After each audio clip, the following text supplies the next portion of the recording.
Hi everyone, today we're going to talk about lossless compression and let's just get going.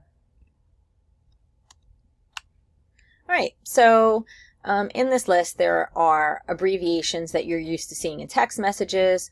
I want you to think about some other abbreviations that you could add to this. I'm sure there are a ton of them that you use all the time when you're sending snaps or if you're just sending a text. Why might we use abbreviations when sending messages? What are the advantages? You can think to yourself. Okay, so let's look at this. This is a message. Pitter patter, pitter patter. Listen to the rain, pitter patter on the window pane. So if you notice in here, there are a lot of words that repeat. And, I want you to think about a way that we can abbreviate that or compress that without losing the messaging. So if we look at this, here we have a key, and in the key, the star equals pat,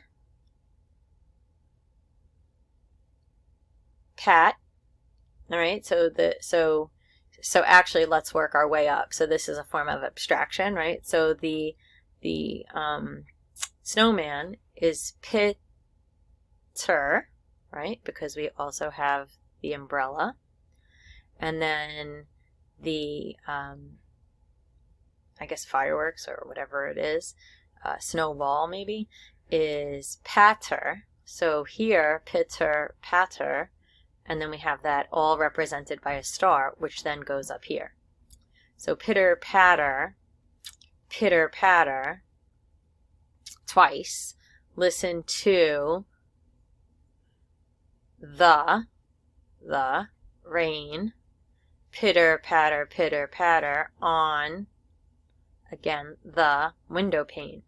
So if we were thinking of these symbols as a way to compress information so that there's literally less bits going through the internet, that would be a way and nothing gets lost.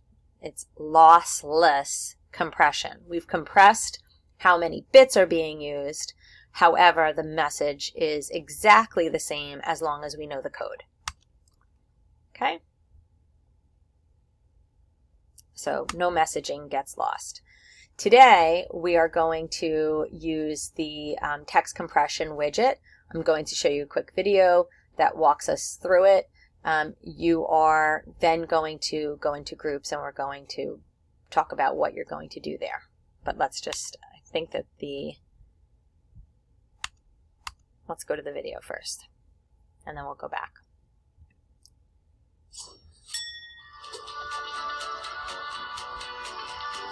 My name is Aloe Black. I'm a singer, songwriter, and entertainer.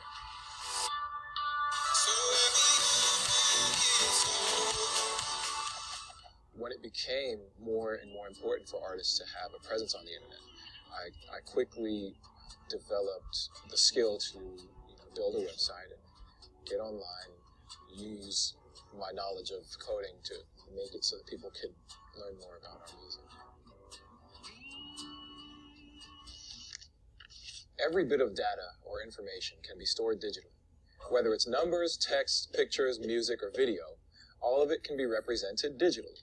That means the information can be represented by electrical signals that are on or off, or as ones and zeros, so to speak. But representing information in ones and zeros can take up a lot of space.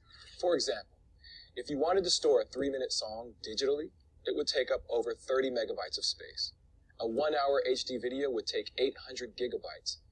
In the real world, digital information is compressed to take up less space. A 30 megabyte song can be compressed down to 3 megabytes.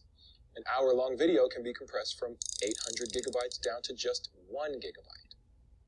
Sometimes compression is lossy, which means that to save some space, some of the information is thrown away. For example, an image can be compressed to a lower resolution to lose some detail.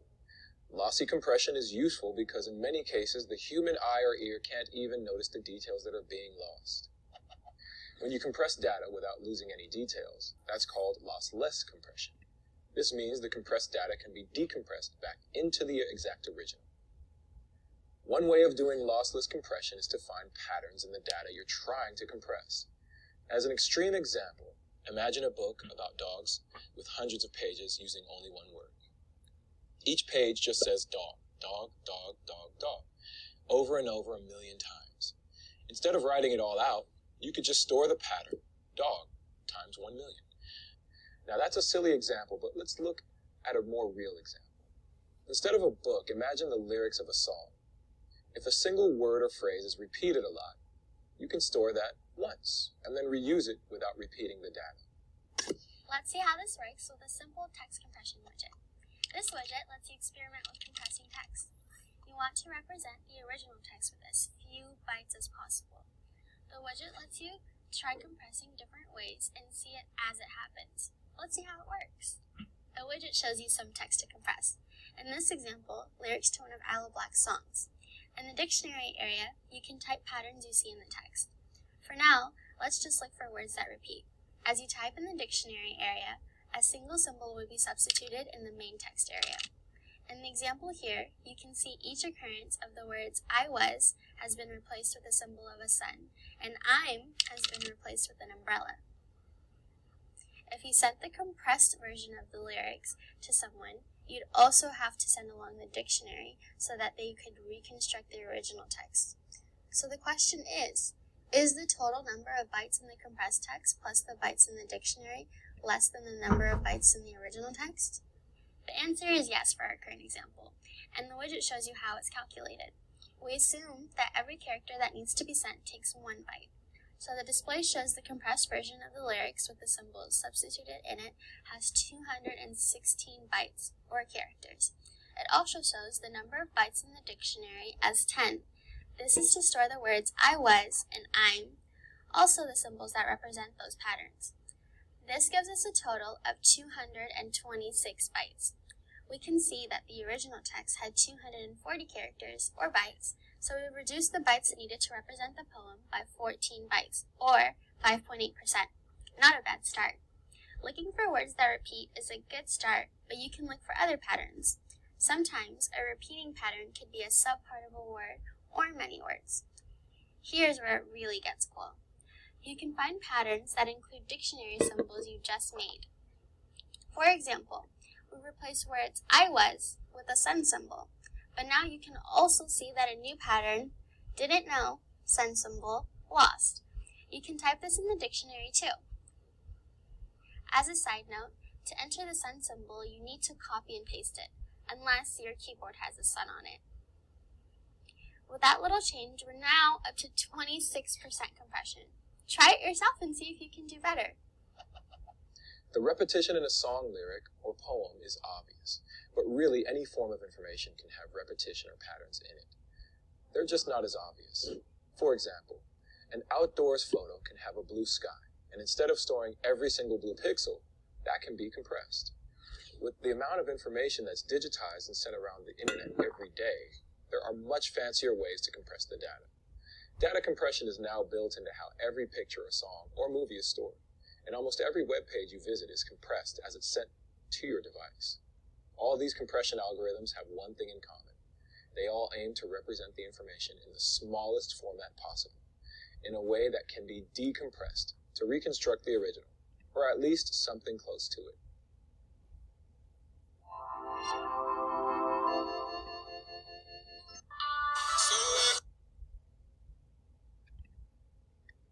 So what you're going to try and do is you're going to continue to try and compress different messaging.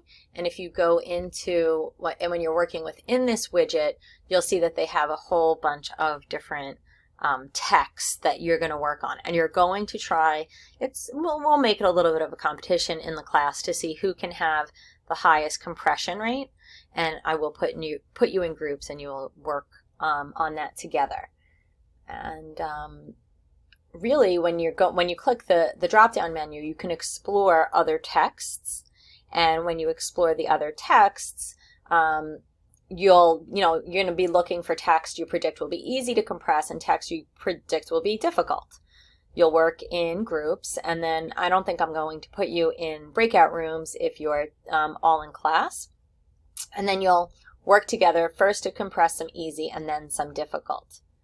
And then once we do that, you'll hopefully walk away understanding that there are many strategies we can use when we're creating lossless compressions, and there isn't a single best way to do it. Instead, our compression rate usually depends on which strategy we choose and the patterns and the text we're compressing. It's really important to remember, even though the number of bytes is getting smaller, we're never actually losing any information. We can always perfectly recreate the original message when using our dictionary key. So that's lossless. Okay? All right. And so let me see. I don't think I have anything else here. And so yeah, so this is the drop-down menu. So you click the drop-down menu and you can get other text to compress, and that's what you'll do. And you'll do with easy and difficult, and that's it.